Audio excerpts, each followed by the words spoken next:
상속 포기 각서예요.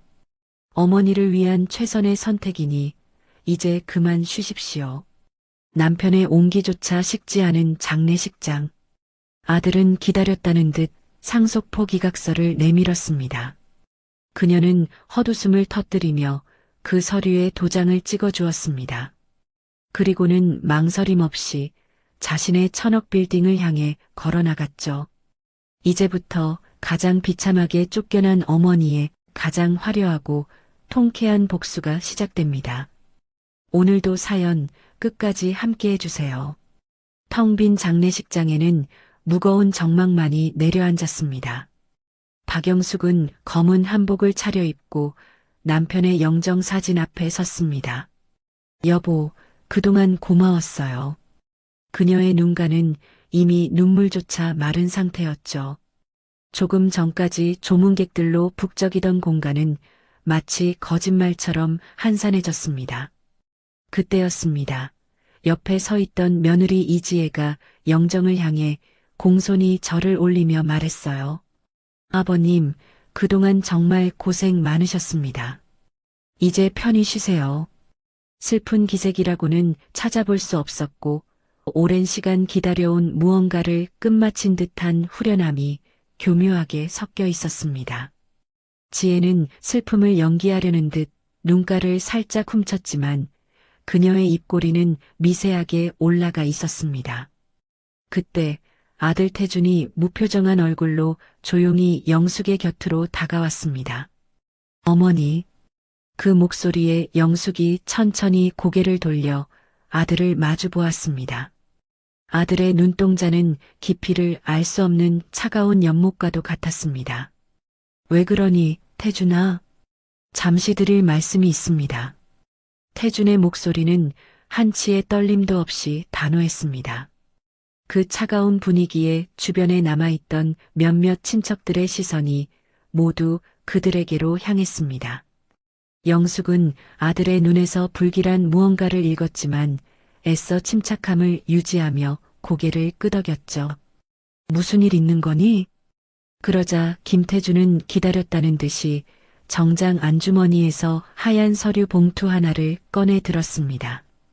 그 모습을 지켜보던 이지혜는 슬며시 남편의 팔에 자신의 팔을 끼며 그의 곁에 바싹 붙어 섰습니다.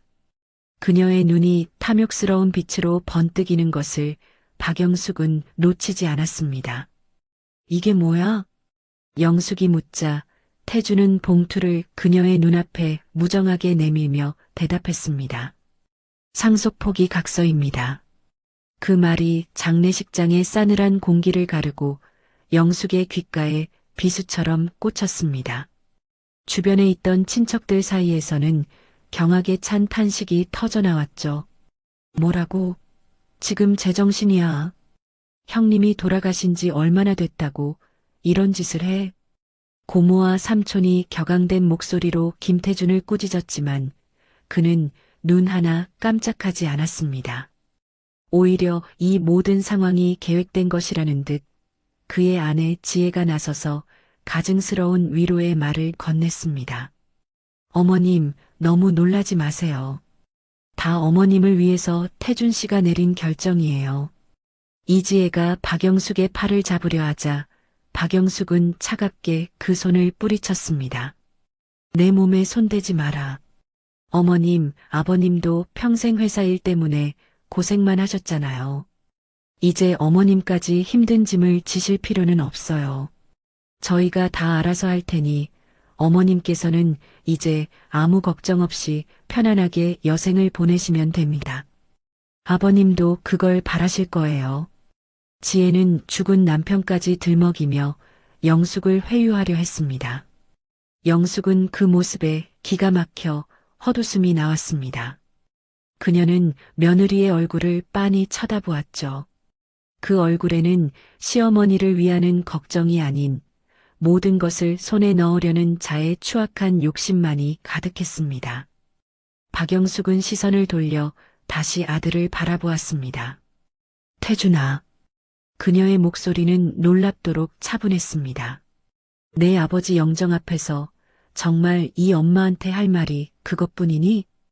태주는 어머니의 시선을 피하지 않고 정면으로 마주했습니다. 그의 눈에는 한 점의 죄책감도 미안함도 없었습니다. 어머니를 위한 최선의 선택입니다. 더 이상 복잡하고 힘든 일에 신경 쓰지 마시고 이제는 쉬십시오. 그 순간 박영숙의 머릿속에 얼마 전 남편이 병상에 누워있을 때의 기억이 스쳐 지나갔습니다. 여보, 당신 눈에는 정말 안 보여요? 태준이 저 아이, 당신 잘못되면 회사고 뭐고 다 집어삼키고 저까지 길바닥에 내쫓을 아이예요. 영숙이 남편 김철민에게 걱정스러운 목소리로 이야기했지만 철민은 그녀의 손을 잡으며 고개를 저었습니다. 설마 우리 아들이 내가 없으면 당신을 더 생각할 거야. 그러니 너무 걱정하지 마. 남편의 마지막 믿음은 결국 처참하게 부서지고 말았습니다. 박영숙은 서류 봉투를 받아들지 않은 채 천천히 자리에서 일어섰습니다. 그녀의 움직임에는 한치의 망설임도 없었죠. 그래, 알겠다. 여기 도장 찍으면 되지? 박영숙의 짧은 대답에 친척들이 오히려 더 당황하며 그녀를 말렸습니다. 영수가 저기 도장을 찍으면 어떡해? 형수님, 절대 안 됩니다. 하지만 영숙은 그들의 말을 뒤로한 채 자신의 가방에서 인감 도장을 꺼냈습니다. 쾅! 그들이 내민 서류에 영숙은 도장을 찍어주었죠. 그리고 주머니에 손을 넣어 작은 열쇠 하나를 꺼내 보였습니다. 김태중과 이지혜의 시선이 반사적으로 그 낡은 열쇠에 꽂혔습니다. 이게 뭐예요, 어머님? 며느리 지혜가 참지 못하고 다급하게 물었습니다. 영숙은 대답 대신 열쇠를 다시 주머니 깊숙이 넣으며 남편의 영정을 마지막으로 돌아보았습니다. 당신이 틀렸어요, 여보. 당신 아들이 정말로 날 버리네요. 영정을 향한 마지막 작별 인사를 끝낸 박영숙은 몸을 돌려 아들과 며느리를 똑바로 바라보았습니다. 그녀의 눈빛은 더 이상 슬픔에 젖어 있지 않았습니다. 좋다. 너희들 뜻대로 해주마. 영숙은 굽혔던 허리를 꼿꼿하게 펴고 장례식장 출구를 향해 한 걸음 한 걸음 힘주어 걸어 나갔습니다. 태중과 지혜는 서로를 마주보며 희미한 미소를 지었고 친척들의 비난 소리는 그들에게 들리지 않는 듯 했습니다. 장례식장 문이 열리고 차가운 새벽 공기가 영숙의 뺨을 스쳤습니다. 그 공기는 지난 수십 년간 그녀를 올가매던 무거운 굴레로부터의 해방을 알리는 신선한 바람처럼 느껴졌죠. 장례식장을 등지고 차가운 새벽 공기 속으로 걸어 나온 박영숙은 망설임 없이 손을 들어 택시를 잡았습니다. 기 소리를 내며 멈춰선 택시의 기사가 피곤한 얼굴로 창문을 내렸죠. 어디로 모실까요, 손님? 강남구요. 테헤란로에 있는 YS 타워로 가주세요. 영숙은 조금의 흔들림도 없는 차분한 목소리로 목적지를 말했습니다. 택시는 부드럽게 출발하여 텅 빈 새벽의 도로를 미끄러지듯 달려나갔습니다. 빠르게 스쳐 지나가는 창밖의 불빛들을 멍하니 바라보며 박영숙은 남편에 대한 원망과 아들의 배신, 그 모든 것을 곱씹으며 깊은 생각에 잠겼습니다. 약 30분쯤 지났을까 택시는 어느새 화려한 강남의 중심부로 들어서 있었습니다. 수많은 빌딩 숲 사이에서도 유독 위용을 뽐내는 거대한 건물 앞에 차가 멈췄어요. 손님, YS 타워 도착했습니다. 네, 감사합니다.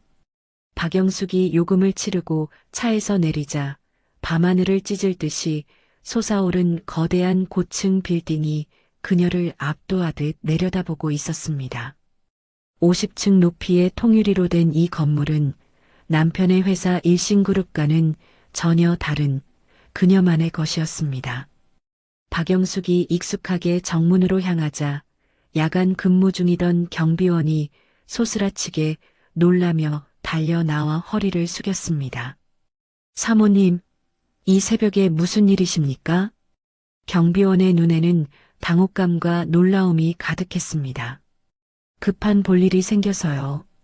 아무에게도 말할 것 없어요. 영숙이 부드럽지만 단호한 미소를 지으며 말하자 경비원은 더는 묻지 않고 길을 터주었습니다. 웅장한 로비를 가로지른 박영숙은 직원들이 사용하는 일반 엘리베이터가 아닌 구석에 숨겨진 개인 엘리베이터로 향했습니다. 익숙하게 비밀번호를 누르고 지문을 인식시키자 띵 하는 소리와 함께 문이 스르륵 열렸죠. 엘리베이터는 조금의 흔들림도 없이 최고층을 향해 솟아올랐습니다. 50층에서 문이 열리자 장례식장의 침울한 분위기와는 완전히 다른 세상이 펼쳐졌습니다. 서울의 야경이 파노라마처럼 펼쳐지는 통유리창과 최고급 가구들로 채워진 호화로운 펜트하우스가 나타난 것이죠. 영숙은 거실을 지나 가장 안쪽에 있는 서재로 들어섰습니다. 한쪽 벽면을 가득 채운 책장이 그녀의 지적 편력을 보여주는 듯 했습니다. 그녀는 망설임 없이 책장의 특정 부분으로 다가가 셰익스피어 전집 중 한 권을 살짝 당겼습니다. 그러자 위잉 하는 기계음과 함께 거대한 책장이 옆으로 미끄러지며 숨겨진 공간이 드러났고 그 안에는 사람 키만한 대형 금고가 묵직하게 자리하고 있었습니다. 박영숙은 정장 주머니에서 작은 열쇠 하나를 꺼냈습니다. 바로 장례식장에서 아들과 며느리의 섯을 펄은 탐욕을 확인하고 다시 집어넣었던 바로 그 열쇠였습니다. 사실 그 금고 열쇠는 장례식이 끝나면 아들과 며느리에게 이야기해주려 했던 그녀의 재산이었죠. 열쇠를 꽂고 다이얼을 맞추자 철컥하는 소리와 함께 두꺼운 금고 문이 열렸습니다. 금고 내부는 그야말로 그녀가 수십 년간 쌓아올린 비밀의 역사였습니다. 수많은 차명법인 서류들과 해외 투자 계약서, 그리고 강남 일대의 금싸라기 땅과 건물들의 등기부등본이 빈틈없이 정리되어 있었어요. 남편의 사업과는 별개로 오직 그녀의 힘으로 이룩한 결과물들이었죠. 영숙은 금고 가장 깊숙한 곳에서 자그마한 벨벳 상자를 꺼내 들었습니다. 상자를 열자 그 안에는 세월의 흔적이 묻어나는 낡은 만년필 한 자루가 고이 누워 있었습니다. 낡은 만년필을 손에 쥐자 수십 년 전의 기억이 어제 일처럼 생생하게 떠올랐습니다. 1985년 3월 15일 밤 남편 김철민이 난생 처음으로 해외 수출 계약을 성사시키고 잔뜩 상기된 얼굴로 집에 돌아왔던 날이었죠. 여보, 내가 드디어 해냈어. 우리 일신무역이 드디어 세계로 나아가는 첫걸음을 뗐어. 남편은 어린아이처럼 기뻐하며 그녀 앞에서 덩실덩실 춤까지 추었습니다. 그리고는 작은 선물 상자를 그녀에게 내밀었죠. 이거 받아. 당신이 밤새 자료 정리해주고 서툰 영어로 바이어들 설득하는 것까지 도와줬잖아. 당신이 없었으면 어림도 없었을 거야. 앞으로 이 만년필로 더 크고 대단한 계약서들에 당신이 직접 서명해. 그때의 약속과 꿈은 모두 부서진 조각처럼 흩어져 버렸습니다. 남편은 이제 세상에 없고 하나뿐인 아들은 그녀의 모든 것을 빼앗으려 칼을 겨누고 있었습니다. 영숙은 서재의 푹신한 의자에 몸을 기댔습니다. 내가 평생을 바쳐 당신과 회사를 위해 모든 걸 희생했는데 결국 내게 돌아온 건 아들의 배신이라니. 씁쓸한 독백이 그녀의 입에서 흘러나왔습니다. 이 YS 타워는 남편의 돈 한 푼 들어가지 않은 온전히 그녀의 것이었습니다. 친정에서 물려받은 약간의 땅을 판 종잣돈을 시작으로 남다른 투자 감각으로 수십 년에 걸쳐 이뤄낸 결과물이었죠. 남편이 사업에만 몰두할 때 그녀는 밤을 새워 세계 경제를 공부했고 환율의 변동과 부동산 시장의 흐름을 정확히 꿰뚫었습니다. 남편조차 그 존재를 모르는 수많은 비밀 계좌를 통해 자산을 불려왔던 겁니다.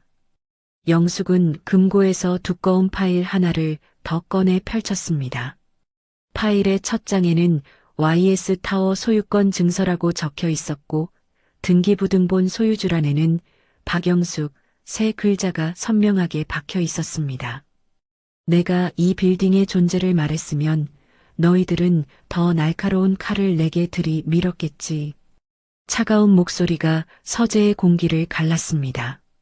영숙은 만년필을 다시 벨벳 상자에 넣고 금고 문을 닫고 서재 창가로 걸어가 반짝이는 강남의 야경을 내려다보았습니다. 저 수많은 불빛 아래 아들과 며느리는 승리를 예감하며 축배를 들고 있을지도 모를 일이었죠. 창에 비친 자신의 결연한 모습을 바라보며 박영숙은 나지막이 다짐했습니다. 그래, 이제부터가 진짜 시작이야. 영숙이 YS 타워에서 조용한 전쟁을 다짐한 지 사흘이 흘렀습니다. 그리고 오늘 아들 태준과 며느리 지혜는 서초동의 대형 법무법인 회의실에 마주 앉아 유언장 개봉을 기다리고 있었죠. 태준이 손목시계를 힐끗 보며 나지막이 불평했습니다. 변호사는 왜 이렇게 안 오는 거야? 약속 시간에서 10분이나 늦었잖아. 그의 초조함과 달리 지혜는 손거울로 자신의 화장을 고치며 여유롭게 대꾸했어요. 급할 건 뭐 있어, 여보. 어차피 이제 다 우리 건데. 10분 먼저 봤나, 10분 늦게 봤나 무슨 차이라고. 그녀의 말에 태주는 마른 입술을 혀로 죽였습니다. 그래도 혹시 모르잖아. 아버지가 마지막 순간에 무슨 다른 생각을 하셨을지. 그러자 지혜가 거울을 탁 소리나게 닫으며 남편을 쏘아붙였습니다. 쓸데없는 소리. 아버님 유언장은 이미 몇 년 전에 작성된 거야. 그리고 당신 어머니한테는 상속 포기 각서까지 확실히 받아냈잖아. 이제 와서 변할 건 아무것도 없어. 당신은 이제 곧 일신그룹 회장님이 되는 거고 나는 사모님이 되는 거라고. 알겠어? 바로 그때 회의실 문이 열리고 중년의 변호사가 검은 서류 봉투를 들고 안으로 들어왔습니다. 기다리게 해드려 죄송합니다. 지금부터 고 김철민 회장님의 유언을 낭독하겠습니다. 변호사가 서류를 펼쳐 읽기 시작했습니다. 나 김철민은 첫째, 현재 거주 중인 강남구 소재의 아파트는 내 아내 영숙에게 상속한다. 그 말이 끝나자마자 지혜는 태준을 쳐다보며 조소에 가까운 미소를 흘렸습니다. 태준 역시 입꼬리를 살짝 올리며 고개를 끄덕였죠. 두 사람은 이미 어머니의 상속 포기 각서 때문에 그 아파트가 자신들의 것이나 다름없다고 확신하고 있었습니다. 변호사는 계속해서 유언을 읽어내려갔습니다. 둘째, 경기도에 위치한 선상과 셋째, 현금 자산 30억 원은 아내 영숙에게 상속한다. 현금 30억이라는 말에 지혜의 입꼬리가 살며시 올라갔죠. 저 어마어마한 돈 역시 인감도장이 찍힌 각서 한 장이면 남편의 재산이 되니까요. 그녀는 마치 자기 통장에 돈이 꽂힌 것처럼 만족스러운 표정을 감추지 못했습니다. 그리고 드디어 가장 중요한 마지막 항목이 남았습니다. 넷째, 내가 보유한 일신무역의 지분 중 5%를 아들 태준에게 상속한다. 네, 다시 한번 말씀해 주시겠습니까? 이번에는 태준이 먼저 반응했습니다. 그는 자신의 귀를 의심하며 변호사에게 되물었죠. 지혜 역시 싸늘하게 굳은 얼굴로 변호사를 쏘아보았습니다. 지금 5%라고 하셨습니까? 회사 전체 지분의 5% 말입니다. 네, 유언장에는 그렇게 명시되어 있습니다. 일신무역 지분 5%가 김태준 씨에게 상속되는 재산의 전부입니다. 순간 회의실의 공기가 얼어붙었습니다. 지혜가 자리에서 벌떡 일어나 테이블을 손으로 내리치며 소리쳤습니다. 말도 안 돼. 그럼 나머지 95%는 어디로 갔다는 말입니까? 유언장에는 나머지 지분에 대한 언급이 일절 없습니다. 아마 회장님께서 생전에 다른 방식으로 변호사의 말이 채 끝나기도 전에 지혜는 태준의 팔을 잡아 끌고 회의실을 박차고 나갔습니다. 차에 오르자마자 태준이 분을 사귀지 못하고 핸들을 주먹으로 내리쳤습니다. 아버지, 도대체 무슨 생각이셨던 거야? 진정해, 여보. 여기서 흥분하면 우리만 손해야. 지혜는 의외로 침착했습니다. 그녀는 차갑게 가라앉은 목소리로 계획을 말하기 시작했죠. 일단 아파트랑 현금 30억은 상속 포기 각서 내밀면 바로 우리 손에 들어와. 그건 식은 죽 먹기야. 변호사 시켜서 내일 당장 법원에 신고하라고 해. 그녀의 말에 태준이 고개를 들었습니다. 진짜 문제는 나머지 95% 주식이야. 아버지가 그걸 허공에 날리셨을 리는 없고 분명 어머님이 손을 쓴 거라고. 어쩐지 상속 포기각서에 도장을 너무 쉽게 찍는다 했어. 지혜의 눈이 번뜩였습니다. 집에 가자. 집에 가서 어머님 방을 샅샅이 뒤지는 거야. 현금이나 패물이 목표가 아니야. 주식을 어디에 숨겼는지 알 수 있는 단서, 차명계좌 내역이나 비밀 계약서 같은 거. 집에 도착하자마자 두 사람은 영숙의 방을 헤집어 놓기 시작했습니다. 두 사람의 목표는 명확했습니다. 숨겨둔 주식의 행방을 알 수 있는 비밀 장부나 계약서였죠. 하지만 아무리 뒤져도 나오는 것은 낡은 옷가지와 사진첩뿐이었습니다. 태주는 바닥에 흩어진 낡은 가계부 하나를 집어들었습니다. 수십 년간 영숙이 직접 기록한 생활비 내역이 빽빽하게 적혀 있었어요. 도대체 어디로 간 거야? 95%는. 그 모습을 본 지혜가 가계부를 낚아채며 악을 썼습니다. 그러니까 더 수상하잖아.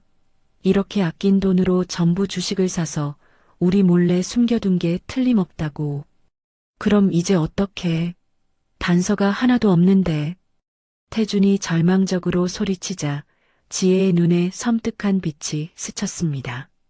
걱정 마. 일단 내일 당장 포기 각서부터 가정법원에 신고해서 아파트랑 현금부터 뺏어오자. 그리고 어머님 직접 만나서 주식을 어디에 숨겼는지 알아내면 돼. 지혜는 엉망이 된 방을 둘러보며 싸늘하게 말했습니다. 유언장이 공개된 다음 날 아침은 거짓말처럼 맑았습니다. 태준과 지혜는 어젯밤의 분노는 잊은 듯 승리자의 여유를 만끽하며 서초동 법원 청사로 향했죠. 지혜의 손에 들린 서류 봉투 안에는 영숙의 인감도장이 찍힌 상속 포기 각서가 들어 있었습니다. 저 종이 한 장이면 모든 것이 끝날 것이라 확신했습니다. 가정법원 민원실 번호표를 뽑고 잠시 기다린 두 사람은 자신만만한 표정으로 창구로 향했습니다. 지혜가 서류 봉투를 창구 직원에게 척 내밀며 말했어요. 상속 포기 신고하러 왔는데요. 여기 서류입니다. 무표정하던 직원이 서류를 보더니 고개를 들고 물었습니다. 상속 포기하시는 분 성함이 박영숙 씨 맞으신가요? 네, 저희 어머니요. 그러자 직원은 서류를 두 사람 쪽으로 다시 밀어내며 딱 잘라 말했습니다. 어머님 본인이 직접 오셔야 합니다. 대리 접수는 불가능합니다. 지혜의 얼굴이 순간 굳었습니다. 그녀는 애써 미소를 지으며 다시 말했죠. 아니, 여기 어머니 인감도장이랑 위임 서류까지 다 있잖아요. 연세도 있으시고 몸도 안 좋으셔서 저희가 대신 온 거예요. 안 됩니다. 직원의 목소리는 단호했습니다. 상속 포기나 한정 승인 같은 중요한 신분 행위는 본인의 진정한 의사가 가장 중요합니다. 따라서 법원에 반드시 직접 출석해서 본인 의사를 확인하고 신고하셔야 합니다. 아드님이시라도 절대 대신할 수 없는 부분입니다. 직원은 더 이상 볼 일 없다는 듯 다음 번호표를 불렀습니다. 주변 사람들이 웅성거리며 쳐다보는 시선에 지혜와 태준의 얼굴이 시뻘겋게 달아올랐습니다. 두 사람은 망신을 당한 채 법원 청사를 쫓겨나듯 빠져나와야 했습니다. 감히 일개 공무원 따위가 우리를 무시해? 차에 타자마자 지혜가 분을 사귀지 못하고 소리쳤습니다. 태준이 핸들을 잡으며 말했죠. 진정해. 법이 그렇다는데 어쩌겠어. 변호사부터 찾아가 보자. 두 사람은 곧장 지혜가 미리 알아둔 서초동의 가장 비싼 법무법인으로 향했습니다. 최고급 가죽 소파에 앉아 잠시 기다리자 잘 차려입은 중년의 변호사가 들어와 맞은편에 앉았습니다. 지혜는 자초지종을 설명하며 인감도장이 찍힌 각서를 테이블 위에 올려놓았습니다.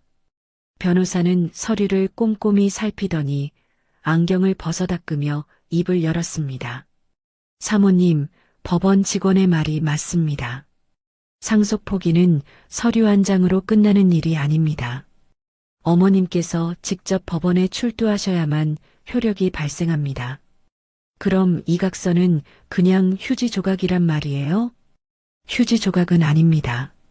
변호사가 의미심장한 미소를 지었습니다. 이것은 상속을 포기하겠다는 강력한 법적 약속입니다. 만약 어머님께서 법원 출두를 거부하신다면 저희는 이 각서를 근거로 약속을 이행하라는 소송을 제기할 수 있습니다. 승소 가능성은 매우 높습니다만 변호사는 잠시 말을 끊었다가 이었습니다. 아시다시피 소송은 시간과 비용이 꽤 드는 싸움입니다. 어머님께서도 변호사를 선임해서 대응하시면 몇 년이 걸릴 수도 있습니다. 몇 년이라는 말에 태준의 얼굴이 굳어졌습니다. 변호사는 바로 그 표정을 읽었다는 듯 몸을 앞으로 기울이며 나지막이 말했죠. 그래서 보통 이런 경우에는 소송을 유리하게 이끌기 위한 다른 압박 카드도 함께 준비합니다. 압박 카드요? 네. 혹시 어머님께서 외부에 알리고 싶지 않은 비밀이나 저희가 모르는 다른 재산 관계가 있습니까? 상대의 약점을 알아야 가장 빠르고 확실하게 이길 수 있습니다. 재판에서 유리한 고지를 점하려면 무기가 많을수록 좋으니까요. 변호사의 마지막 말은 두 사람의 마음에 새로운 불씨를 던졌습니다. 단순히 약속을 이행받는 차원을 넘어 어머니의 모든 것을 파헤쳐야 한다는 생각에 사로잡혔죠. 법무법인을 나오는 두 사람의 얼굴에는 아까와는 다른 종류의 차가운 결의가 서려 있었습니다. 태주는 다음 날 강남의 허름한 빌딩 지하, 퀴퀴한 복도 끝에 자리한 흥신소의 문을 열었죠. 문 위에는 종합정보조사라는 낡은 간판이 위태롭게 걸려 있었습니다. 어서 오십시오. 기름진 머리를 한 중년의 남자가 자리에서 일어나 태준을 맞았습니다. 전화드렸던 김태준입니다. 아, 네네.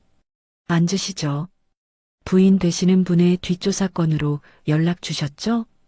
남자가 의자를 권하며 묻자 태준은 불편한 기색으로 헛기침을 했습니다. 아닙니다. 아내가 아니라 제 어머니입니다. 아, 실례했습니다. 어머님 조사건이시군요. 남자는 조금도 놀라지 않은 채 태연하게 메모장을 꺼내 들었습니다. 이런 일이 한두 번이 아니라는 듯한 태도였죠. 구체적으로 어떤 정보를 원하십니까? 어머니의 최근 일주일간 행적과 혹시 저희 몰래 보유하고 있는 다른 재산이 있는지 알아봐 주셨으면 합니다. 남자는 계산기를 두드리며 사무적으로 말했습니다. 착수금은 선불로 500만 원입니다. 결과에 따라 추가 비용이 발생할 수 있고요. 태주는 망설임 없이 500만 원을 계좌로 이체했습니다. 일주일 뒤 약속처럼 태준의 휴대폰이 울렸습니다. 조사 완료됐습니다. 사무실로 오시죠. 태준은 지혜와 함께 다시 그 흥신소를 찾았습니다. 남자는 두 사람을 보자마자 두툼한 서류 파일을 테이블 위에 올려놓았어요. 결과가 아마 꽤 놀라우실 겁니다. 남자가 의미심장한 미소를 지으며 말했습니다. 지혜가 참지 못하고 다급하게 물었죠. 뭘 알아냈는데요? 숨겨둔 땅이라도 있었나요? 그런 수준이 아닙니다. 박영숙 씨는 현재 강남 테헤란로에 위치한 YS 타워의 실소유주입니다. 네, 뭐라고요? 태준이 자리에서 벌떡 일어나며 소리쳤습니다. 지혜 역시 믿을 수 없다는 얼굴로 되물었죠. YS 타워요? 그 꼭대기에 레스토랑 있는 50층짜리 빌딩 말인가요? 남자는 말없이 파일에서 여러 장의 사진을 꺼내 테이블 위에 펼쳤습니다. 사진 속에는 영숙이 건물의 개인 엘리베이터 앞에서 비밀번호를 누르고 지문을 인식시킨 뒤 최상층 펜트하우스로 올라가는 모습이 선명하게 담겨 있었어요. 그리고 이건 해당 건물의 등기부등본 사본입니다. 남자가 내민 서류의 소유주란에는 박영숙 세 글자가 또렷하게 박혀 있었습니다. 태주는 떨리는 손으로 서류를 받아들었습니다. 이게 정말입니까? 어떻게 어머니가 저런 빌딩을? 네, 확실합니다. 저희가 알아본 바로는 해당 빌딩의 현재 시세는 최소 1,000억 원 정도로 추정됩니다. 1,000억? 그 말에 지혜는 파일을 낚아채듯 빼앗아 들고 사진과 서류를 번갈아 보았습니다. 그녀의 입에서 낮은 욕설이 터져나왔죠. 세상에, 우리한테는 콩나물값 아끼는 척하면서 뒤로는 1,000억짜리 빌딩을 숨기고 있었다고? 한 가지 더 있습니다. 남자가 말을 이었습니다. 최근 며칠 사이 박영숙 씨는 국내 최대 로펌과 회계법인 관계자들을 연달아 만났습니다. 단순한 재산 상담이 아닌 뭔가 아주 큰 일을 준비하고 있는 것으로 보입니다. 흥신소를 나온 두 사람은 근처 카페에 마주 앉았습니다. 지혜는 좀처럼 흥분을 가라앉히지 못했죠. 여보, 이제 모든 게 확실해졌어. 어머니가 작정하고 우리를 속인 거야. 아버님 회사를 빼돌린 거라고. 하지만 저건 완벽하게 어머니 명의로 된 재산이잖아. 우리가 어떻게 할 방법이 없지 않아? 태준이 현실적인 문제를 제기하자 지혜는 기다렸다는 듯 교활한 미소를 지었습니다. 왜 방법이 없어? 아주 좋은 방법이 있지. 성년후견인 지정을 신청하는 거야. 성년후견인? 그래. 남편을 잃은 충격으로 고령의 어머니가 판단력이 흐려져서 1,000억 원이나 되는 재산을 비정상적으로 처분하려 한다고 법원에 주장하는 거지. 자산과 어머니를 보호하기 위해 아들인 당신을 후견인으로 지정해달라고 말이야. 태준의 눈이 커졌습니다. 그게 가능해? 가능하고 말고. 그렇게만 되면 어머니의 모든 재산, YS 타워까지도 당신이 합법적으로 관리할 수 있게 되는 거야. 사실상 우리 것이 되는 거지. 지혜가 득이만만한 표정으로 말했습니다. 태주는 잠시 망설였습니다. 이것은 아버지가 남긴 유산을 두고 다투는 것과는 차원이 다른 문제였어요. 하지만 그건 어머니를 완전히 정신 이상자로 모는 거잖아. 배신? 웃기지 마. 1,000억짜리 빌딩을 숨기고 우리한테 회사 지분 5%를 던져준 게 진짜 배신이지. 먼저 우리 뒤통수를 친 건 어머님이야. 지혜가 목소리를 높였습니다. 태준의 머릿속에도 이미 1,000억 원이라는 숫자로 가득 차 있었습니다. 여보, 정신 차려. 지금 이 기회를 놓치면 우리는 평생 후회하게 될 거야. 지혜가 태준의 손을 부드럽게 감싸주며 속삭였습니다. 결국 태준은 길게 고민하지 않았습니다. 그는 천천히 고개를 끄덕였죠. 알겠어. 그렇게 하자. 잘 생각했어. 내일 당장 이 분야에서 제일 유능한 변호사를 찾아가자. 지혜가 만족스러운 미소를 지었습니다. 흥신소에서 돌아와 1,000억 원이라는 숫자에 잠 못 이룬 두 사람은 다음 날 오후 약속이라도 한 듯 서초동의 대형 로펌을 찾았습니다. 성년후견인 지정 분야에서 최고라는 변호사를 만나기 위해서였죠. 상담실에 마주 앉은 변호사가 입을 열었습니다. 어떤 일로 오셨나요? 지혜가 기다렸다는 듯이 입을 열었어요. 시어머니의 성년후견인 지정을 신청하고 싶습니다. 구체적인 사유가 있으신가요? 태준이 말을 받았습니다. 그의 목소리에는 일말의 망설임도 없었습니다. 아버지가 돌아가신 후 어머니가 판단력을 완전히 잃으신 것 같습니다. 저희와 상의도 없이 거액의 재산을 처분하려는 움직임도 보이고요. 변호사가 고개를 끄덕이며 핵심을 짚었습니다. 성년후견인 지정에서 이기려면 법원을 설득할 가장 강력한 명분이 필요합니다. 바로 아드님께서 회사를 완벽하게 장악한 유능하고 안정적인 후계자라는 점이죠. 그 말에 태준의 미간이 좁혀졌습니다. 그게 좀 문제가 있습니다. 제가 가진 지분이 5%밖에 되질 않습니다. 변호사의 표정이 순간 굳었습니다. 5%라고요? 그럼 회사의 경영권은 누가? 저희도 그걸 모르겠습니다. 태준은 자신을 이런 처지에 놓이게 한 아버지를 원망하며 퉁명스럽게 대답했습니다. 변호사가 펜을 내려놓으며 말했죠. 그렇다면 성년후견인 신청은 뒤로 미뤄야 합니다. 우선 회사 내에서 사장님의 입지를 다지는 것이 먼저입니다. 주요 거래처들을 만나 아버님의 유일한 후계자로서 인정을 받으십시오.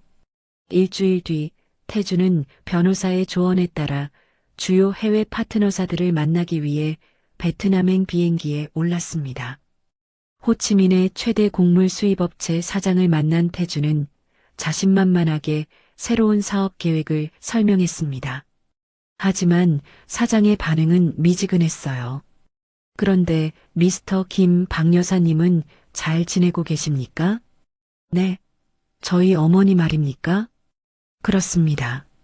3년 전 남미에 큰 곡물 파동이 있었을 때 박 여사님의 환율 관리 덕분에 우리가 모두 살았습니다. 태준의 얼굴이 굳었습니다. 어머니가 환율 관리를 직접 하셨다고요? 물론입니다. 박 여사님께서 달러 해지 전략을 직접 세워주신 덕에 우리 회사가 파산을 면했습니다. 모르셨습니까? 태국의 파트너사 대표 역시 비슷한 말을 했습니다. 당신 아버지는 판을 크게 벌이는 훌륭한 사업가였습니다. 하지만 그 판의 수익을 계산하고 위험 요소를 없애는 진짜 머리는 당신 어머니였어요. 우리는 박 여사님을 믿고 거래한 겁니다. 한국으로 돌아오는 비행기에서 태준은 머리를 한 대 얻어맞은 듯한 충격에 빠졌습니다. 공항에 도착하자마자 그는 지혜에게 전화를 걸었습니다. 여보, 어떻게 됐어? 계약은 잘 될 것 같아? 지혜의 기대에 찬 목소리가 들려왔습니다. 아니, 망했어, 완전히. 뭐, 그게 무슨 소리야? 어머니가 우리가 알던 그런 사람이 아니었어. 회사의 진짜 주인은 어머니였던 것 같아. 태준은 해외 파트너들에게서 들은 이야기를 모두 털어놓았습니다. 모든 이야기를 들은 지혜는 전화기 너머로 악을 썼습니다. 그래서 뭐, 이제 와서 포기라도 하자는 거야? 눈앞에 1,000억이 있는데. 어머니는 우리가 생각했던 것보다 훨씬 무서운 사람이야. 시끄러워. 절대 포기 못해. 전화를 끄는 태준은 처음으로 등골이 서늘해지는 것을 느꼈습니다. 그것은 어머니를 배신했다는 죄책감이 아니었습니다. 자신이 하찮게 여기고 내쫓은 상대가 실은 이 거대한 판을 짜고 움직이는 보이지 않는 손이었다는 사실을 깨달은 자의 서늘한 공포였습니다. 아들 내외가 어머니를 향한 칼날을 벼리고 있던 그 시각, 일신무역 본사 42층 회장실에는 최 부장 홀로 남아 있었습니다.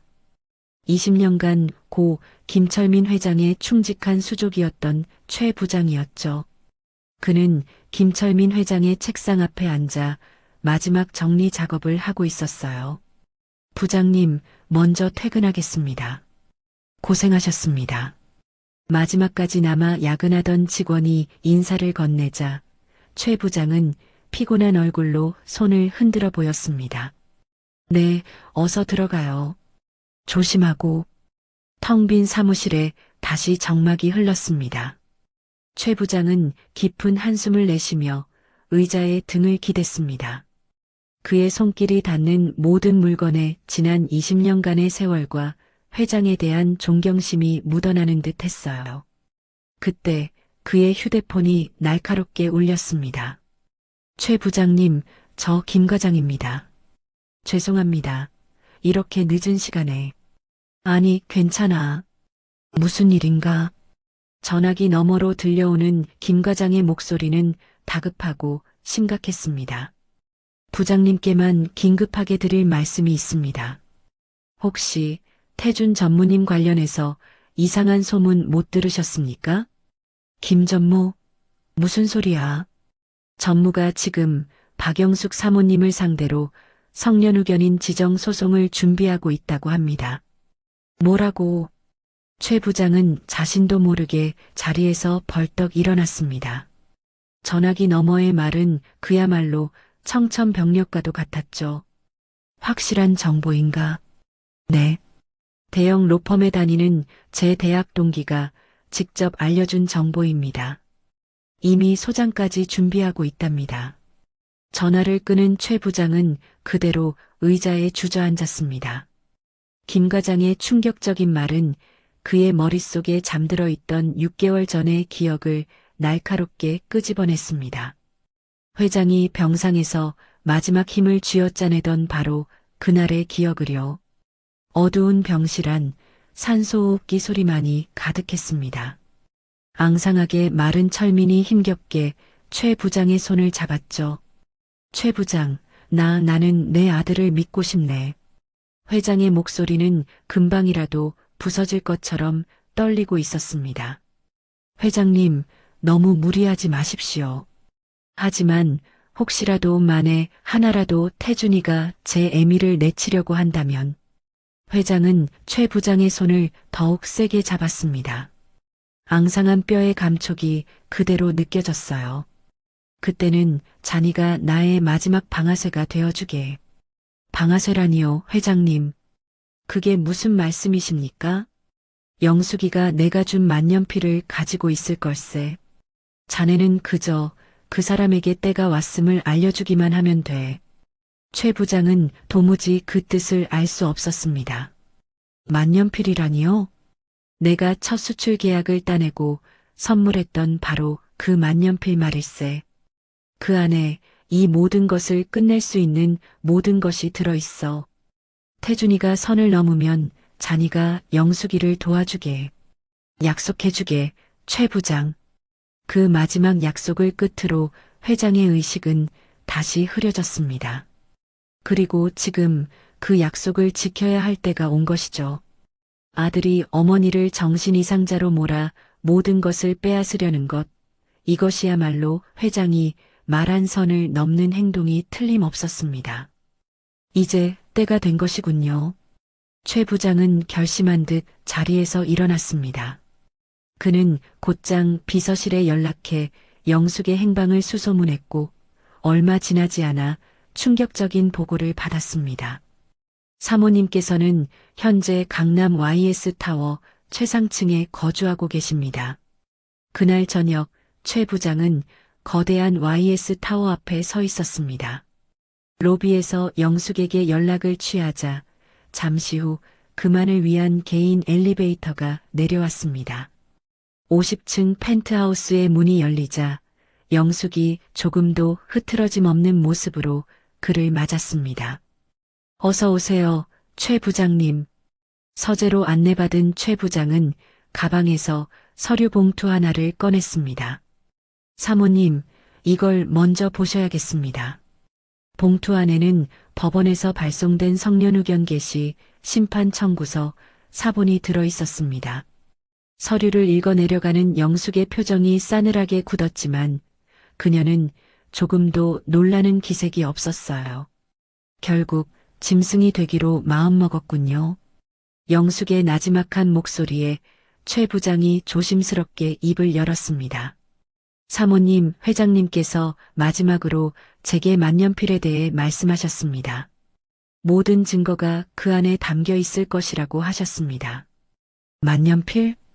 영숙은 잠시 창밖을 바라보더니 이내 자리에서 일어나 서재 깊숙한 곳으로 걸어갔습니다. 최 부장이 숨죽여 지켜보는 가운데 그녀가 벽의 일부를 열어 숨겨진 금고를 드러냈습니다. 그리고 그 안에서 자그마한 벨벳 상자를 꺼내 들었죠. 상자 안에는 낡은 만년필이 고요히 잠들어 있었습니다.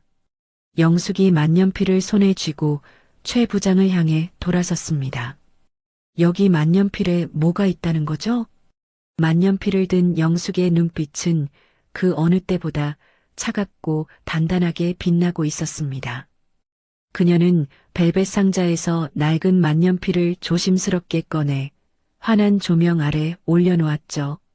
최 부장은 옆에서 숨을 죽인 채 그 모습을 지켜볼 뿐이었습니다. 정말 이 작은 것 안에 그이가 모든 걸 남겨두었을까요? 영숙이 만년필의 은색 몸통을 자세히 살펴보며 나지막이 중얼거렸습니다. 그녀의 손끝이 만년필의 표면을 꼼꼼히 훑어 내려가다 중간 부분에 아주 미세한 금속 링 위에서 멈췄어요. 여기에 무언가 있네요. 영숙이 손톱 끝으로 금속 링을 잡고 아주 조심스럽게 돌렸습니다. 딸깍하는 작은 소리와 함께 굳게 닫혀있던 만년필의 몸통이 두 부분으로 부드럽게 분리되었습니다.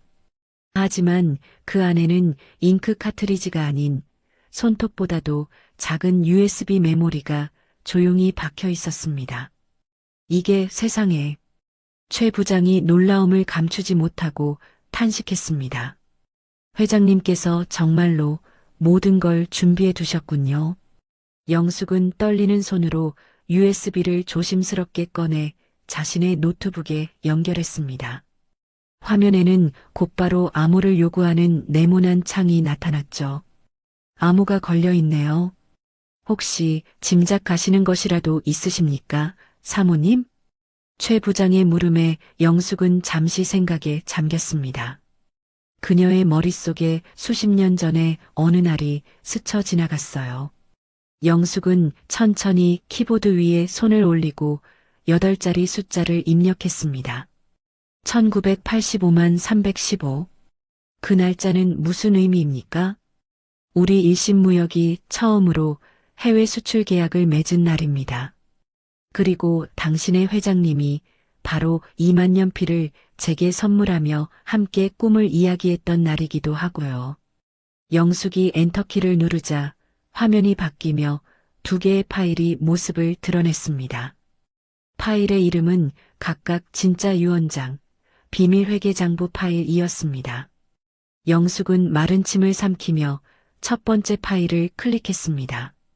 화면 가득 철민의 친필 서명과 공증인의 직인이 선명하게 찍힌 또 다른 유언장이 나타났습니다. 그 내용은 장례식 직후 공개되었던 것과는 완전히 달랐습니다. 일신무역의 지분 95%를 나의 아내 박영숙에게 상속한다. 유언장의 핵심 내용을 읽은 영숙의 목소리가 가늘게 떨렸습니다. 옆에서 화면을 보던 최 부장이 경악하며 물었죠. 95%라니요. 그렇다면 태준 전무가 받은 5%가 정말 전부였다는 말씀입니까? 그렇네요. 그이가 아들에게 남긴 것은 그게 전부였던 겁니다. 영숙은 씁쓸하게 말하며 두 번째 파일을 열었습니다. 그리고 그 안의 내용은 유언장보다 훨씬 더 충격적이었습니다. 엑셀 파일 안에는 아들 태준이 지난 수년간 저지른 횡령 내역이 날짜와 금액, 방법까지 상세하게 기록되어 있었어요. 2021년 3월 18일 베트남 곡물 수입 대금 중 15억 원을 유령 회사인 GK무역으로 허위 이체. 2022년 7월 2일 태국쌀 수출 계약에 중개 수수료 8억 원을 개인 계좌로 전용. 파일을 아래로 내릴수록 횡령액은 눈덩이처럼 불어나 있었습니다. 최 부장은 믿을 수 없다는 듯 입을 틀어막았습니다. 총 횡령 금액이 48억 원에 달합니다. 이걸 회장님께서 전부 알고 계셨단 말입니까? 남편은 모든 걸 알고 있었네요. 파일의 가장 마지막 칸에는 철민이 남긴 짧은 메모가 있었습니다. 사랑하는 영숙에게 미안하오. 나는 아비로서 아들을 끝까지 믿고 싶었소. 하지만 만약을 위해 이 증거들은 남겨두어야만 했소. 만약 이 아이가 정말로 넘지 말아야 할 선을 넘는다면 그때는 이 칼을 당신 손에 쥐어주기 위함이었소. 부디 나를 용서하시오. 마이너스 당신의 철민. 메모를 읽어내린 영숙의 눈에서 끝내 눈물이 한 방울 흘러내렸습니다. 남편이 얼마나 고통스러운 마음으로 이 기록들을 남겼을지 아들을 의심하면서도 끝까지 믿으려 했던 그 마음이 고스란히 전해져 왔기 때문이죠. 이제 어떡하실 생각이십니까, 사모님? 최 부장의 조심스러운 물음에 영숙은 눈물을 닦고 아들이 보낸 성년 의견인 지정 청구서를 차갑게 내려다보았습니다. 준비해야죠. 내 아들이 저를 위해 차려놓은 무대에서 제대로 된 연극을 한 편 보여줘야 하지 않겠어요? 연극이라 하시면 빼앗긴 제 회사를 되찾고 진짜 주인이 누구인지 모두에게 똑똑히 알려주는 연극 말입니다. 영숙의 눈빛이 그 어느 때보다 차갑게 빛났습니다. 그녀는 이미 슬픔에 잠긴 아내가 아닌 모든 것을 건 싸움을 준비하는 지휘관의 얼굴을 하고 있었어요. 최 부장님, 혹시 옛날 창립 멤버들과 아직 연락이 가능하신가요? 네, 사모님. 물론입니다. 아직도 몇 분과는 가깝게 지내고 있습니다. 그분들께 이 모든 상황을 설명하고 제 편에 서주시도록 설득해 주십시오. 알겠습니다. 즉시 움직이겠습니다. 일주일 정도면 충분할 것 같습니다. 최 부장이 결연한 표정으로 대답하며 자리에서 일어났습니다. 그런 그의 뒷모습에 영숙이 나지막이 말했죠. 최 부장님, 남편이 마지막으로 당신을 믿고 맡긴 일입니다. 꼭 성공시켜주세요. 걱정하지 마십시오, 사모님. 회장님의 유지를 목숨 걸고 받들겠습니다. 최 부장이 깊이 고개를 숙이고 떠난 뒤 영숙은 홀로 서재 창가에 섰습니다. 남편이 남긴 마지막 선물이자 가장 아픈 유산인 저 USB가 이제 그녀의 손에서 가장 날카로운 복수의 칼이 될 것이었습니다. YS 타워의 서재, 영숙은 남편이 마지막으로 남긴 USB를 가만히 내려다보았습니다. 이 작은 기억장치 안에는 아들의 추악한 배신과 그것을 알고도 홀로 끌어안아야 했던 한 아버지의 고통스러운 시간이 고스란히 담겨 있었죠. 모든 비극의 씨앗은 지금으로부터 정확히 1년 전 그날 밤에 뿌려졌습니다. 1년 전 늦은 밤 일신무역 42층 회장실에는 약 냄새와 무거운 침묵이 뒤섞여 가라앉아 있었습니다. 책상에 앉아 서류를 넘기는 철민의 얼굴에는 이미 짙은 병색이 완연했지만 서류의 숫자 하나하나를 꿰뚫는 눈빛만큼은 여전히 날카롭게 살아있었죠. 그때 사무실 문이 조심스럽게 열리고 아들 태준이 안으로 들어섰습니다. 그는 평소에 오만한 기세는 온데간데 없이 고개를 푹 숙인 죄인의 모습으로 아버지 앞에 섰습니다. 아버지, 부르셨습니까? 태준의 목소리는 불안하게 떨리고 있었습니다. 철민은 아무 말 없이 책상 위에 있던 두꺼운 서류 뭉치 하나를 아들 앞으로 밀어냈습니다. 서류의 표지에는 GK 무역 거래 내역 및 자금 흐름 분석이라고 적혀 있었어요. 것은 태준이 몇 년간 유령 회사를 통해 회사 자금을 빼돌린 모든 거래 내역과 증거들이었습니다. 서류를 확인한 태준의 얼굴이 순식간에 새하얗게 질려버렸습니다. 아버지, 이건 네가 한 짓 전부 다 알고 있다. 철민의 목소리는 분노보다 깊은 절망감에 잠겨 차갑기 그지없었습니다. 그 한마디에 태준은 그 자리에서 그대로 무릎을 꿇고 말았죠. 아버지, 죄송합니다. 내 엄마는 네가 이런 짓을 저지르고 다니는 걸 꿈에도 모를 게다. 알면 가만히 있지도 않겠지. 철민이 지친 목소리로 말하자 태주는 기다렸다는 듯 변명을 늘어놓기 시작했습니다. 지혜가 자꾸만 재촉해서 더 좋은 집, 더 좋은 차, 더 좋은 옷을 입고 싶다고 저를 매일같이 몰아붙여서 제가 정말 잠시 눈이 멀었습니다. 아버지, 철민은 아들의 구차한 변명에 손을 들어 말을 막았습니다. 그만해라. 내 놈이 어떤 놈인지 내가 모를 것 같아? 자리에서 일어선 철민이 위태로운 걸음으로 창가로 향했습니다. 그의 등은 병마에 시달려 굽어 있었지만 아들을 향한 실망감의 무게가 그를 더 짓누르는 듯 보였습니다. 내가 지금 이 서류를 검찰에 넘기면 너는 그대로 감옥에 가는 거다. 내 인생도 네가 그렇게 아끼는 내 처자식의 인생도 그리고 이 모든 걸 지켜봐야 할 내 엄마의 인생도 전부 끝나는 게야. 아버지, 제발. 태주는 아버지의 발치로 기어가 바짓가랑이에 매달렸습니다. 아버지, 제발 한 번만, 딱 한 번만 용서해 주십시오. 다시는 이런 짓 하지 않겠습니다. 아버지, 제발요. 철민은 아들의 추한 모습을 오랫동안 말없이 내려다보았습니다. 아들을 힘껏 내리치려던 그의 손이 허공에서 부들부들 떨리다 이내 힘없이 멈추었습니다. 차마 제 손으로 아들을 때릴 수도 없었던 겁니다. 이게 마지막 기회다. 철민의 눈에는 분노가 아닌 깊은 절망이 담겨 있었습니다. 다시는 단 한 번이라도 회사에 손을 대는 날엔 그땐 정말 내 애비가 아니라 이 일심무역의 회장으로서 내 모든 것을 빼앗고 길바닥에 내쫓을 것이다. 명심해라. 아버지, 정말 다시는 아버지 실망시키는 일 없을 겁니다. 정말로 약속할 수 있겠느냐? 네, 약속합니다.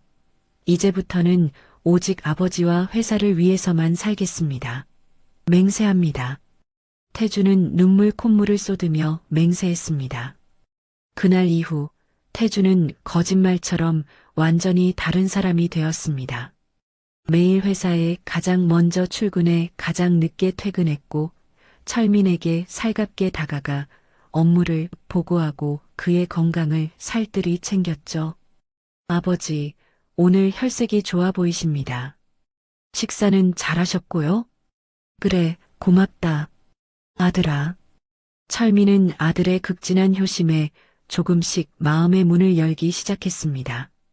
집에서도 태준의 효자 연기는 계속되었습니다.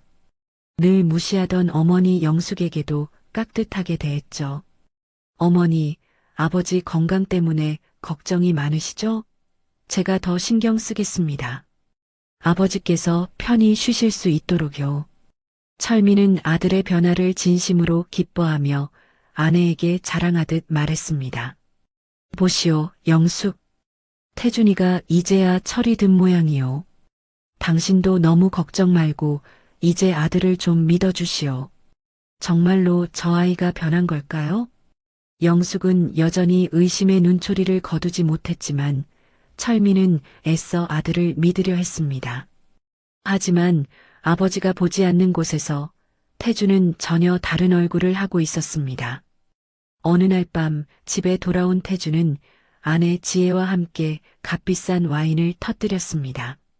여보, 우리 연기 어때? 거의 나무주연상 감 아니야? 정말? 아버님이 아직도 의심 안 하셔? 전혀. 아주 완전히 속아 넘어오셨어. 이제 저 영감탱이가 하루빨리 죽어주기만 기다리면 이 모든 건 다 우리 차지가 되는 거야. 태준이 소름 끼치도록 차가운 미소를 지었습니다. 두 사람은 서로의 잔을 부딪히며 아버지가 하루빨리 세상을 떠나기만을 손꼽아 기다렸습니다. 물론 철민도 바보는 아니었습니다. 아들을 믿고 싶었지만 마음 한편의 불안감을 떨칠 수는 없었죠. 그는 비밀리에 최 부장을 불러 태준의 동향을 계속 감시하게 했습니다. 최 부장, 내 아들이 정말로 변한 것 같나? 회장님, 겉으로는 나무랄 데 없이 완벽합니다만 아직은 더 지켜봐야 할 것 같습니다. 최 부장의 조심스러운 대답에 철민은 고개를 끄덕였습니다. 그는 아들을 믿고 싶다는 아버지의 마음과 만약의 경우를 대비해야 한다는 회장의 마음 사이에서 마지막 결단을 내렸습니다. 그는 아들의 횡령 증거를 USB에 모두 담고 진짜 유언장을 따로 공증받아 준비했습니다.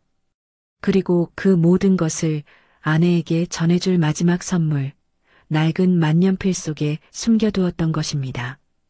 그렇게 한 아버지는 아들의 마지막 선의를 믿어보기로 결심하는 동시에 그 믿음이 부서졌을 때 아내를 지켜줄 가장 날카로운 칼을 준비하기 시작했습니다.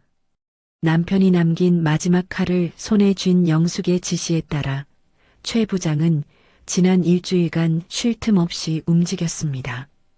그리고 마침내 약속된 날 저녁 그는 무거운 서류 가방을 들고 다시 YS 타워의 펜트하우스를 찾았죠. 그의 얼굴에는 일주일간의 고된 여정이 고스란히 새겨져 있었지만 눈빛만큼은 희망으로 빛나고 있었습니다. 서재에서 그를 맞이한 영숙이 따뜻한 차를 건넸습니다. 고생 많으셨습니다. 최 부장님. 아닙니다, 사모님. 돌아가신 회장님의 유지를 받드는 일인걸요. 최 부장은 테이블 위에 가방을 올려놓고 잠금 장치를 풀었습니다. 영숙은 기대와 걱정이 뒤섞인 눈빛으로 그의 손을 바라보았죠. 결과는 어떻습니까? 회장님께서 수십 년 전에 흩뿌려 두셨던 씨앗들을 오늘 제가 전부 거두어 왔습니다. 최 부장은 가방 안에서 수많은 지분 증서와 붉은 인감 도장이 찍힌 의결권 위임장들을 꺼내기 시작했습니다. 테이블 위로 서류들이 수북이 쌓여갔어요. 최 부장님, 이게 다 무엇입니까? 일심무역을 세웠던 창립 멤버들과 회장님과 평생을 함께한 원로 임원들께서 차명으로 보유하고 있던 지분들입니다. 최 부장이 하나하나 설명하기 시작했습니다. 회장님께서는 회사를 처음 세우실 때부터 가장 신뢰하는 동지들에게 지분을 나누어 맡겨두셨습니다. 만약에 사태가 생겼을 때 회사를 지킬 마지막 방패로 삼기 위함이셨죠. 영숙은 처음 듣는 이야기에 놀란 표정을 지었습니다. 남편이 자신도 모르게 이렇게 깊은 수까지 준비해 두었으리라고는 상상도 못했던 겁니다. 그분들께서 뭐라고 하시던가요? 태준 전무가 사모님을 상대로 벌이고 있는 폐륜적인 소송 소식을 듣고는 모두 노발대발하셨습니다. 최 부장의 목소리에는 안도감이 섞여 있었습니다.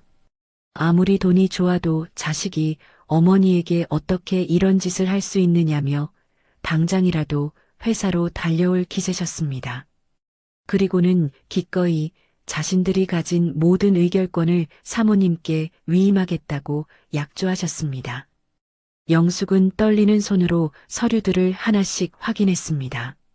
남편의 오랜 친구이자 회사의 초대 이사장이었던 분의 인감이 찍힌 위임장 9준위를 마다하지 않았던 베테랑 상무들의 지분 증서들이 정연하게 정리되어 있었죠. 남편이 떠난 지금도 그의 사람들은 여전히 그녀의 곁을 지켜주고 있었습니다. 전부 합치면 의결권이 총 몇 %나 됩니까? 남편이 남긴 진짜 유언장에는 95%를 저에게 준다고 했는데 그것과는 별개로 다른 사람들의 의결권이 필요한 겁니까? 유언의 효력이 발생하고 복잡한 상속 절차를 거쳐 주주명부에 사모님의 이름이 공식적으로 올라가려면 상당한 시간이 걸립니다. 지금은 그분들의 의결권이 필요한 때입니다. 회장님께서 준비하신 이 중에 안전장치인 셈이죠. 이 위임장만으로도 의결권 65%를 확보하셨습니다. 65%라면 네, 사모님. 그 누구도 거스를 수 없는 절대적인 경영권입니다. 사모님께서는 이제 명실상부한 일심무역의 최대 주주가 되신 겁니다. 영숙의 눈가가 뜨거워졌습니다. 그때 최 부장이 시계를 확인하며 다급하게 말했습니다. 그런데 사모님, 아주 급한 소식이 있습니다. 무슨 소식입니까? 조금 전 태준 전무가 내일 오전 10시에 긴급 이사회를 소집했다는 연락을 받았습니다.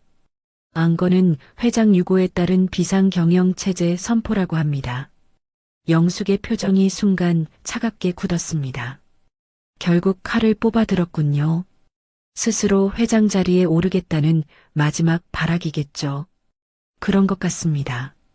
아마 이사들 앞에서 경영권 장악을 공식화하고 사모님을 완전히 몰아낼 생각인 듯합니다. 최 부장의 걱정스러운 말에 영숙은 오히려 자리에서 일어섰습니다. 그녀의 얼굴에는 두려움 대신 서늘한 미소가 번졌죠. 아주 잘 됐네요. 어떻게 하실 생각이십니까? 내일 이사회 제가 직접 참석하겠습니다. 그녀는 더 이상 슬픔에 잠긴 미망인이 아니었습니다. 최 부장님, USB에 있는 모든 자료를 발표 자료로 만들어주세요. 진짜 유언장과 아들의 횡령 증거, 그리고 원로들의 의결권 위임장까지 전부 다요. 그리고 내일 아침 변호사님도 함께 이사회로 모시겠습니다. 알겠습니다, 사모님. 밤을 새워서라도 완벽하게 준비하겠습니다. 모든 지시를 마친 영숙은 서재 창가로 걸어가 칠흑 같은 어둠 속에서 보석처럼 빛나는 강남의 야경을 내려다보았습니다. 제 남편은 이런 날이 오지 않기를 마지막까지 바랐을 겁니다. 그래서 마음이 너무 아프네요. 최 부장이 떠난 뒤에도 영숙은 한참 동안 창가에 서 있었습니다. 남편이 남긴 마지막 카드는 아들을 향한 믿음의 실패를 증명하는 것이자 동시에 아내를 지키려는 마지막 사랑의 장표였습니다. 영숙은 이제 그 씁쓸한 유산을 들고 모든 것을 제자리로 돌려놓기 위한 길을 나서야만 했습니다. 내일의 승리는 그녀에게 결코 달콤하지 않을 것이라는 생각과 함께요. 다음 날 오전 10시 일심무역 본사 44층 대회의실에 이사들이 하나둘 모여들었습니다. 길다란 타원형 테이블 주변으로 12명의 이사들이 자리를 잡았어요. 태준이 회장석에 앉아 서류를 정리하고 있었습니다. 그는 평소보다 더 비싼 정장을 입고 당당한 모습으로 있었습니다. 바쁘신 와중에 이렇게 모여주셔서 감사합니다. 오늘 이 자리에 모인 이유는 태준이 의기양양하게 회의의 시작을 알리려던 바로 그때였습니다. 한쪽 구석에 앉아있던 백발의 원로 이사가 조용히 손을 들었습니다. 잠깐만요, 김 전무. 무슨 문제라도 있으십니까, 강 이사님? 태준은 자신의 말을 끄는 것에 대해 불쾌한 기색을 숨기지 않고 되물었습니다. 아직 이 회의에 참석해야 할 가장 중요한 분이 오지 않으셨습니다. 무슨 말씀이십니까? 주요 이사님들은 전부 참석하셨는데요. 태준이 회의실을 의아한 듯 둘러보며 말하는 순간 육중한 회의실 문이 활짝 열렸습니다. 그곳에는 변호사와 최 부장을 양옆에 대동한 영숙이 당당한 모습으로 서 있었습니다. 단정하게 올린 머리, 기품 있는 검은색 정장에 진주 목걸이를 한 그녀의 모습은 회의실 안의 모든 사람을 압도하기에 충분했죠. 회의실 안은 물을 끼얹은 듯 순식간에 조용해졌습니다. 모든 이사들의 시선이 그녀에게로 향했습니다.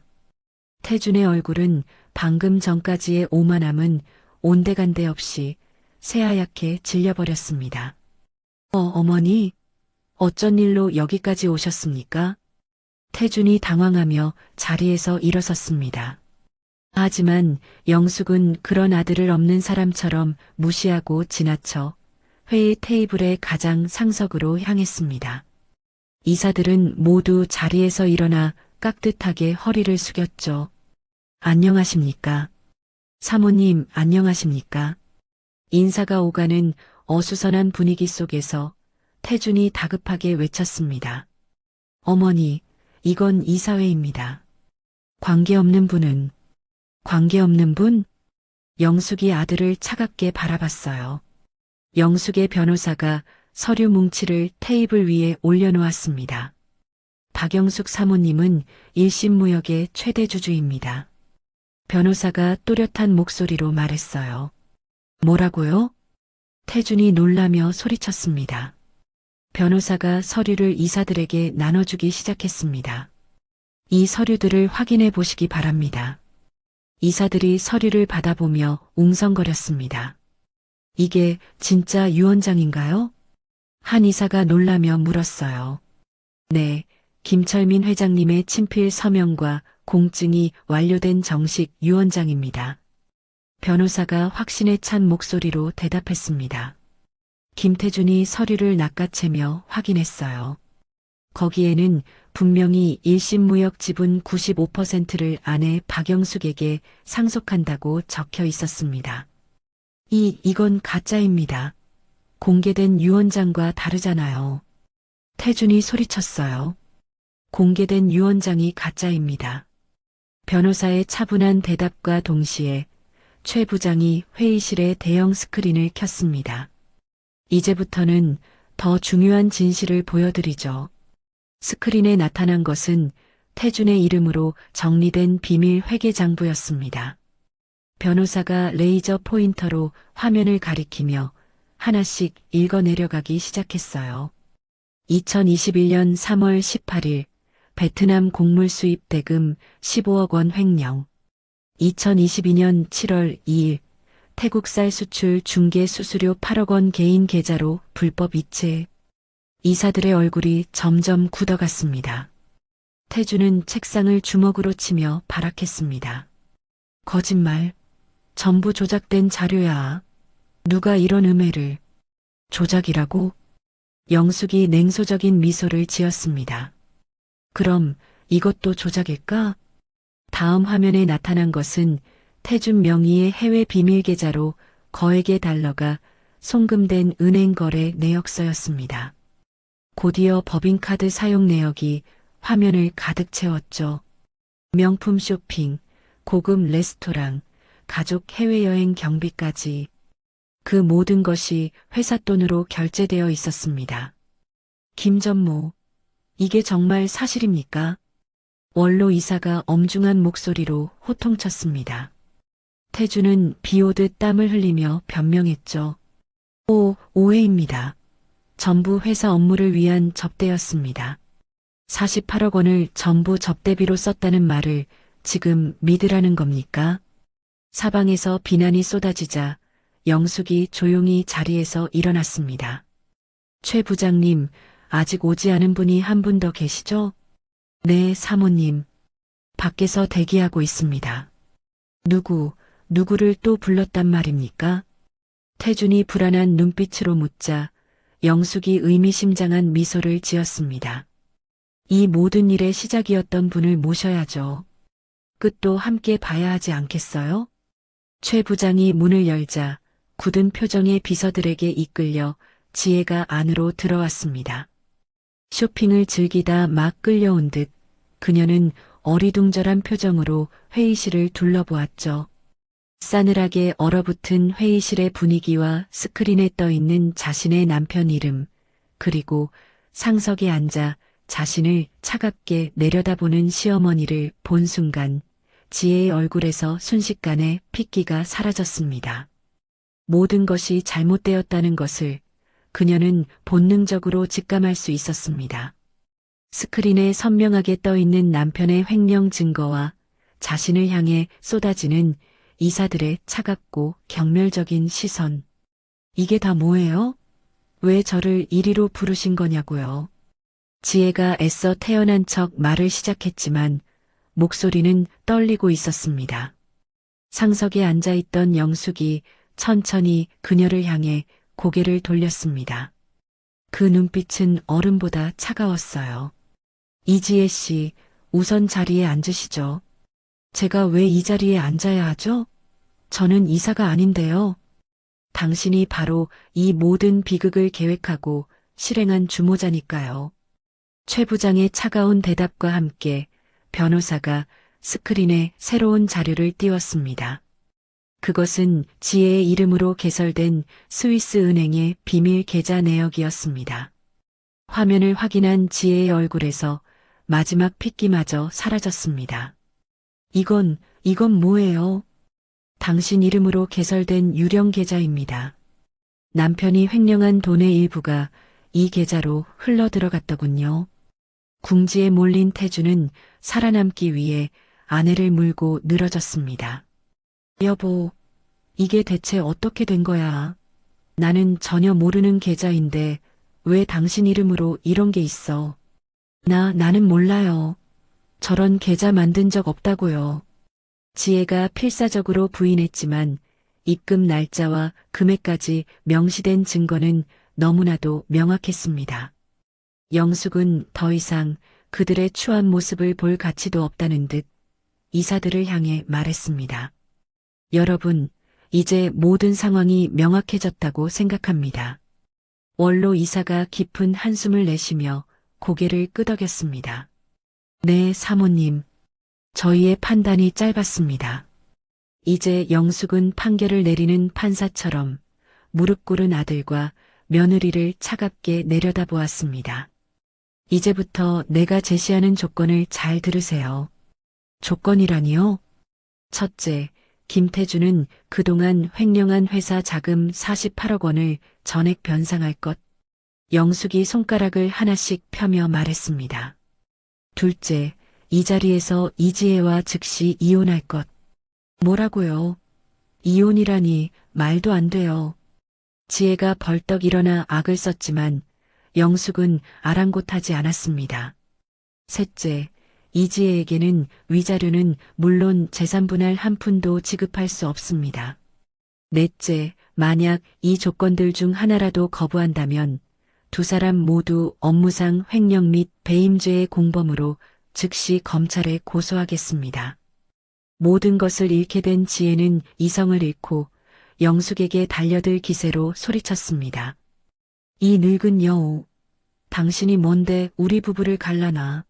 당신이야말로 1,000억짜리 빌딩이나 숨겨놓고 우리를 속였잖아. 1,000억짜리 빌딩이라는 말에 이사들이 술렁이기 시작했습니다. 그게 무슨 말입니까, 사모님? 영숙은 조금도 당황하지 않고 담담하게 대답했습니다. 아, YS 타워 말인가 보군요. 맞습니다. 하지만 그 건물은 남편의 회사 돈과는 단 한 푼도 관계가 없습니다. 제가 30년간 친정에서 물려받은 재산과 개인적인 투자 안목으로 이룬 제 개인 자산입니다. 그렇다면 그 돈은 저희 상속 재산이 아니란 말이에요?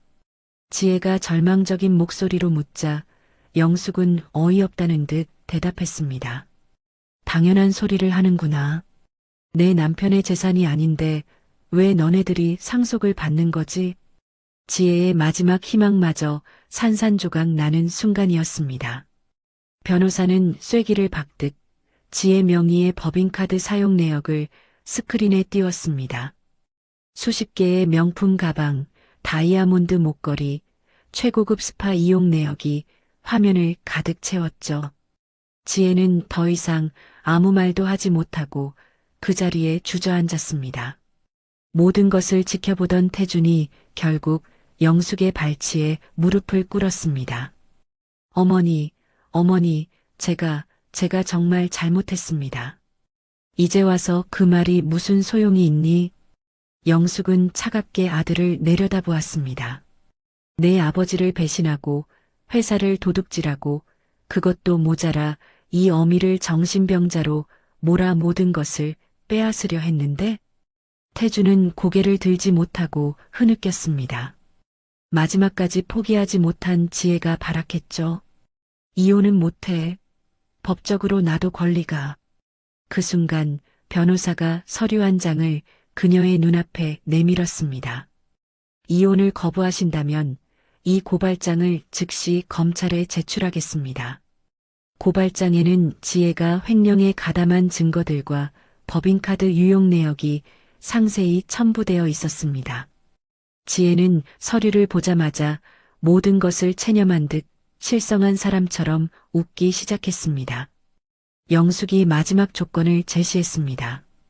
다섯째, 이 모든 조건을 받아들인다면 김태주는 내일부터 부산항 물류센터의 말단 사원으로 내려가 밑바닥부터 다시 배우세요. 땀의 가치가 무엇인지 뼈저리게 느껴봐야 할 겁니다. 말단 사원이라니요? 싫으면 지금 당장 아내와 함께 검찰로 가면 됩니다. 태주는 아내와 감옥 그리고 부산행을 저울질하다 결국 떨리는 목소리로 대답했습니다. 어머니, 모든 조건을 받아들이겠습니다. 영숙은 이사들을 향해 몸을 돌렸습니다. 그럼 이제 이사회의 공식적인 절차를 진행하겠습니다. 김태준 전무의 모든 직위를 이 시간부로 박탈하고 저 박영숙의 회장 취임을 공식적으로 선포합니다. 이사들은 모두 자리에서 일어나 고개를 숙였습니다. 찬성합니다. 저희도 찬성합니다. 만장일치였습니다. 그렇게 한순간에 모든 것을 잃은 아들과 며느리를 뒤로하고 영숙은 마침내 제자리를 되찾았습니다. 슬프고도 길었던 싸움의 끝이었습니다. 아들과 며느리를 향한 비정한 심판이 내려진 후 1년이라는 시간이 흘렀습니다. 폭풍이 핥히고 지나간 자리에 새살이 돋아나듯 일심무역은 영숙의 손에서 그 어느 때보다 단단하고 건강하게 성장하고 있었죠.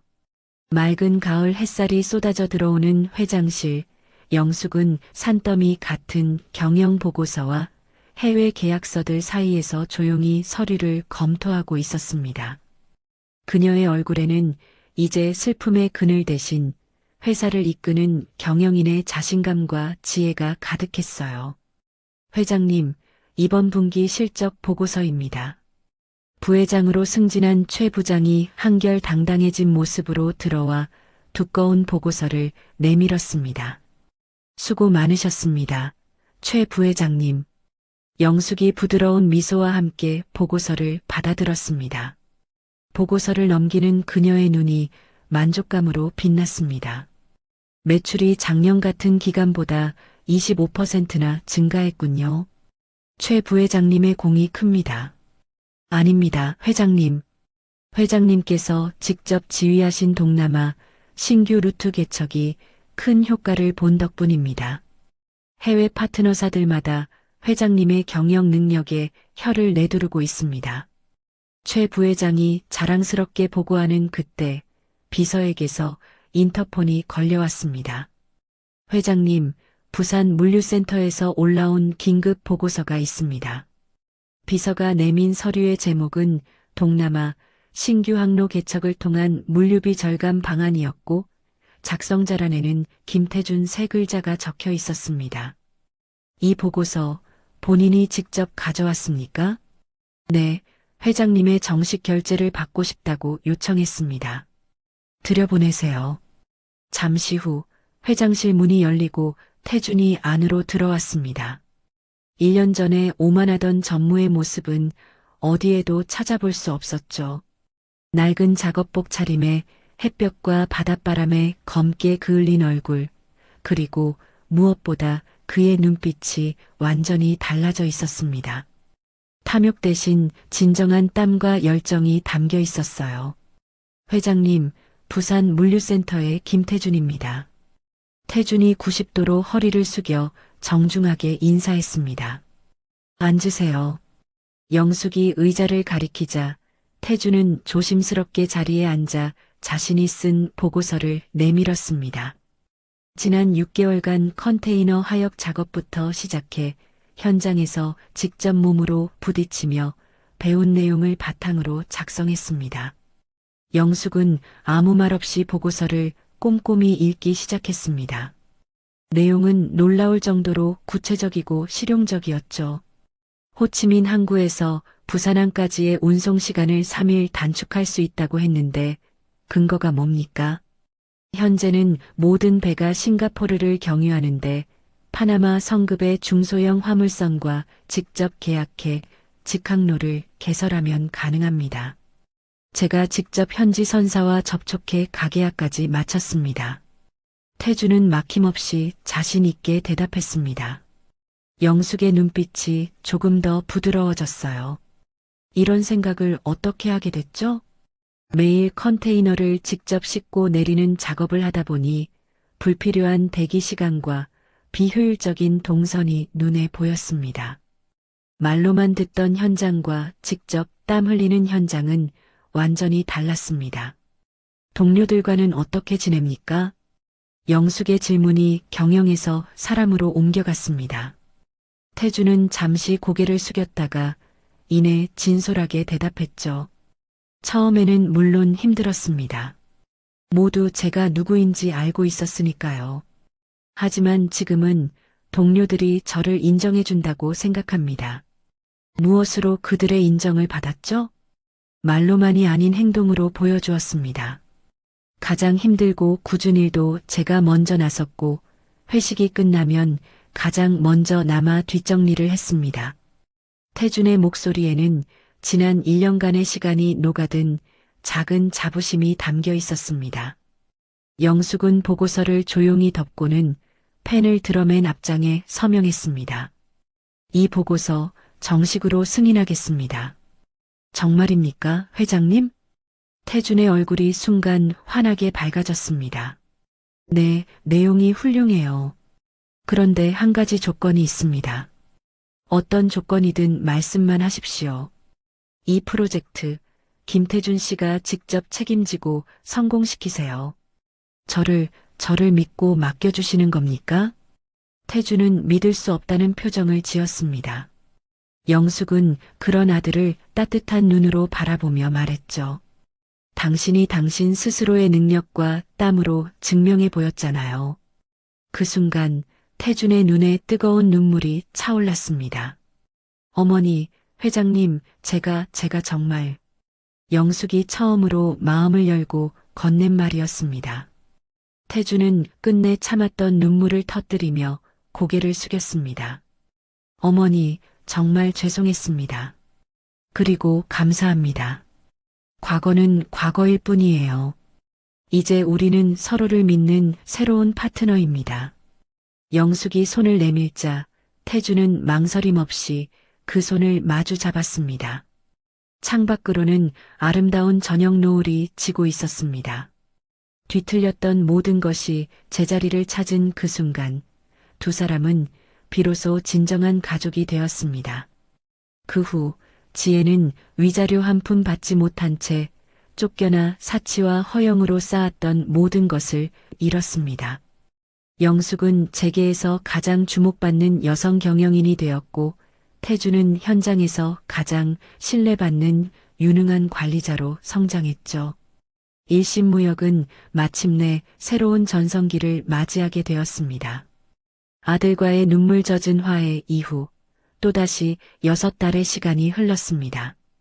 그 사이 일신무역은 영숙의 지휘 아래 비약적인 성장을 거듭했고 그녀의 이름 앞에는 재계의 잔다르크라는 새로운 별명이 붙었죠.